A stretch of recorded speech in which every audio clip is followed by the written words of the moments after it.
So, interesting story about. There's one about Mr. Bukowski, and then there was another about Hunter S. Thompson, and I don't know. I guess I'll tell the one about Bukowski. It's such an interesting time for the story to come into my reality, but at least the way he tells the story is that he's getting drunk at this wedding, and there's a Buddhist monk sitting at the wedding too, and he's just like asking him all these questions and berating him about how he doesn't really know anything. And he's like, what do you think that you know that I don't know, or what do you think that you understand that I don't understand? And the monk's doing a really good job of coming at his questions with some humility, and just saying, like, I don't know anything. I understand conceptually the path to enlightenment, but I'm just, on the path. And he just keeps getting madder and madder and madder at him until finally he's like beating him on the ground for just because he hates monks. It was the same thing with the story about Hunter S. Thompson, that like he just hated monks. And I think for Hunter it was more sort of reasonable, maybe,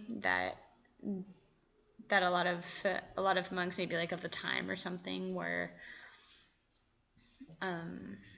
at least a lot of monks that were like interacting with people like Hunter S. Thompson, I guess, that they were really, this is just the way the story was presented to me also, and I'm sleepy, so I'm having issues talking about it. So whatever, because I don't know the story. I'm getting like the third-hand information or whatever. But the point is that there was something really interesting that I learned during Vipassana that I'm still sort of sorting through. That there definitely is a path of attaining peace, right? I get to like squeeze it out of my brain. There's this path of just like attaining peace and equanimity, and just sitting in the world and being in it but not of it, and not being affected by anything that's coming at you, and blah blah blah.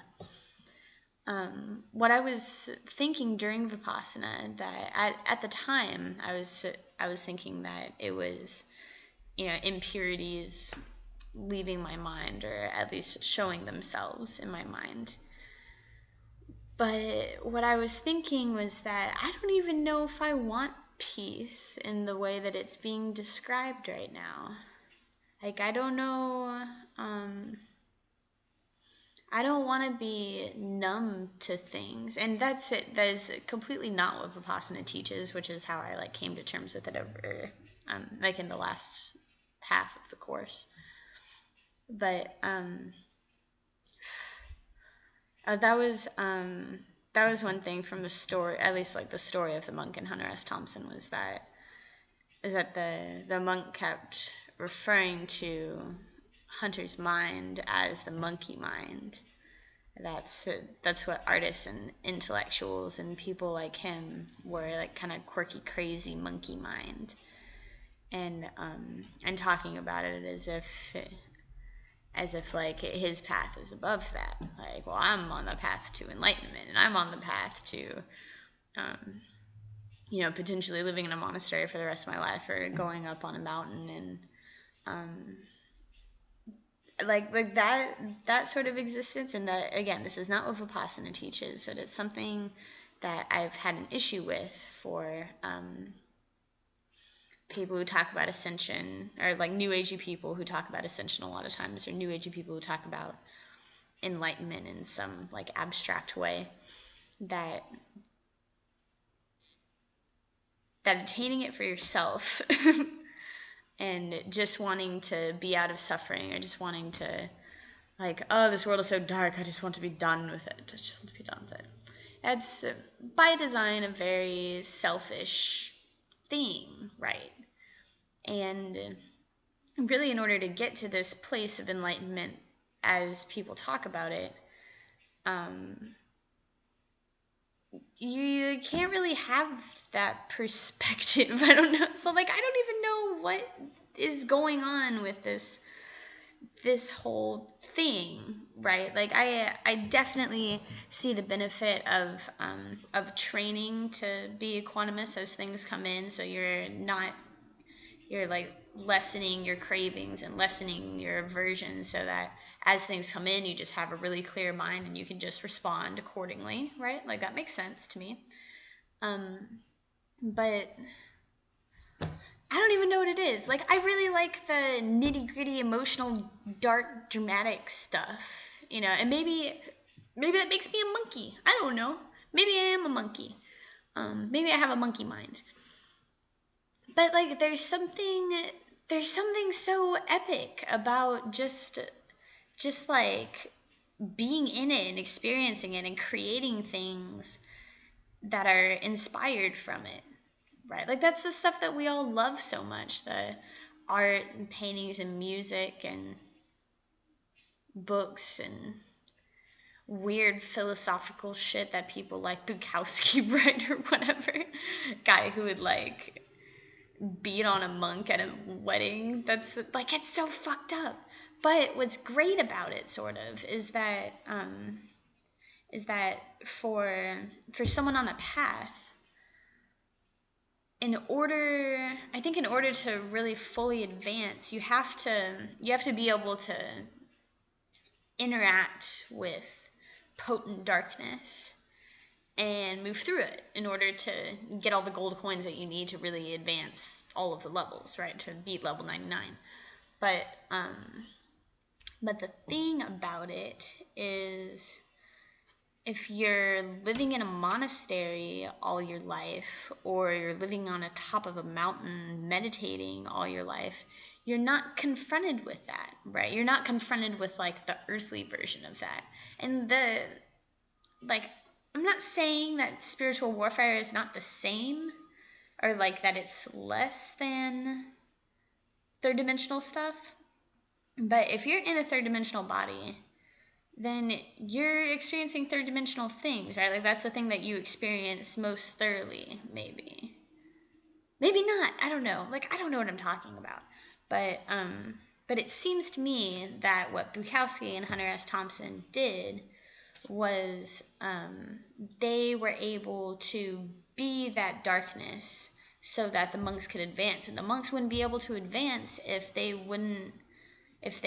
didn't understand what was happening, right? And at least from the way that I was told the stories, both monks in both situations of being hit by these people who are the super creative monkey minds or whatever,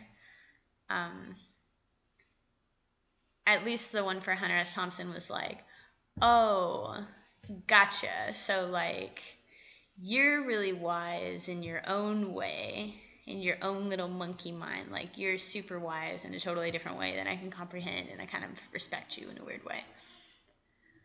And that's the response. That's something else to meditate on afterwards. But that, like, there has to be room for both in order to really be quantumous to all of the things, right? So where along the lines do you decide that you want to play out the dark perspective, or that maybe you want to be like the light inside of the shadow, like with the shadow as an outfit, sort of, or maybe you want to, like, completely fill in as the shadow and wear, like, a light suit over it or something? And I'm not talking about, like,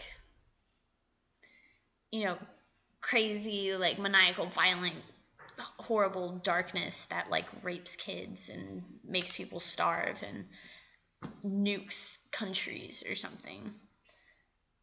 I don't know what I feel about all of that stuff still, although in this practice doing the equanimous thing, right? Becoming equanimous to everything eventually. Maybe that's ridiculous. I don't know, guys. But I don't know. Like, the darkness is good. The self darkness stuff is good. I think we're really judgmental over what is light and what is dark. I guess. I don't know what I'm saying. Okay.